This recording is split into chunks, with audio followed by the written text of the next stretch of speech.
Hello guys, welcome to രാഗിൾ fish world. Guys, അപ്പോൾ ഇന്ന് നമ്മൾ നോക്കാൻ പോകുന്ന അലിഗേറ്ററിൻ്റെ വാട്ടർ ചേഞ്ചിങ് ആണ്. ഗൈസ്, അപ്പോൾ ഇത് ഏകദേശം 1 മന്ത് ആയിട്ടുണ്ട് ഗൈസ് ഇതിൻ്റെ വെള്ളം മാറ്റിയിട്ട്. ഗൈസ്, അപ്പോൾ നമ്മൾ അതിനെ എടുത്ത് ഇതിലാണ് ഇടാൻ പോകുന്നത്. അടുത്ത് നമുക്ക് ഇതിലെടുത്ത് ഇടാം ഗൈസ്. അപ്പോൾ നമ്മളിപ്പോൾ അതിനെടുത്തിടാനാണ് പോകുന്നത് ഗൈസ്. ഗൈസ്, അപ്പോൾ നമ്മളിതിനെടുത്ത് ഇട്ടിട്ടുണ്ട് ഗൈസ്. ഇത് വെള്ളം മാറ്റിയിട്ട് തന്നെ ഇപ്പോൾ ഒരു മാസമായതുകൊണ്ട് അതിൽ ഏകദേശം അഴുക്കുകൾ ഉള്ളത് തന്നെ നിങ്ങൾക്ക് കാണുമ്പോൾ തന്നെ അറിയാൻ പറ്റും ഗൈസ്. കണ്ടോ അതിലുള്ള അഴുക്കുകൾ. ഇത് നമ്മളാണെങ്കിൽ ഇനി ഇതിപ്പോൾ ഏകദേശം 1.5 ഫീറ്റ് ആയിട്ടുണ്ട്. അതുകൊണ്ട് നമ്മൾ ഇതിനാണെങ്കിൽ ഇപ്പോൾ നമ്മൾ ബ്രിഡ്ജ് ബോക്സിലാണ് ഇട്ടിരുന്നത്. നേരത്തെ ടാങ്കിലായിരുന്നു.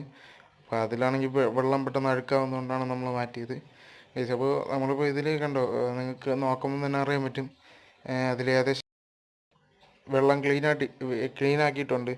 നിങ്ങൾക്ക് കാണുമ്പോൾ തന്നെ മനസ്സിലാവും. അപ്പോൾ നമ്മളിപ്പോൾ അതിനെടുത്തിട്ടിട്ടുണ്ട്. നിങ്ങൾക്ക് വീഡിയോയിലാകുമ്പോൾ ചെറുത് തോന്നും, പക്ഷേ ഇപ്പോൾ അത്യാവശ്യം സൈസുണ്ട് നേരത്തേതിലും. ഇതിൻ്റെ ഇനിയും വീഡിയോസ് നമ്മളിടും. ഇതിൻ്റെ ഇനി വേറെ വീഡിയോസ് ഇടും. ഇപ്പോൾ ലൈക്ക് ചെയ്യുക, ഷെയർ ചെയ്യുക, സബ്സ്ക്രൈബ് ചെയ്യുക. ബൈ.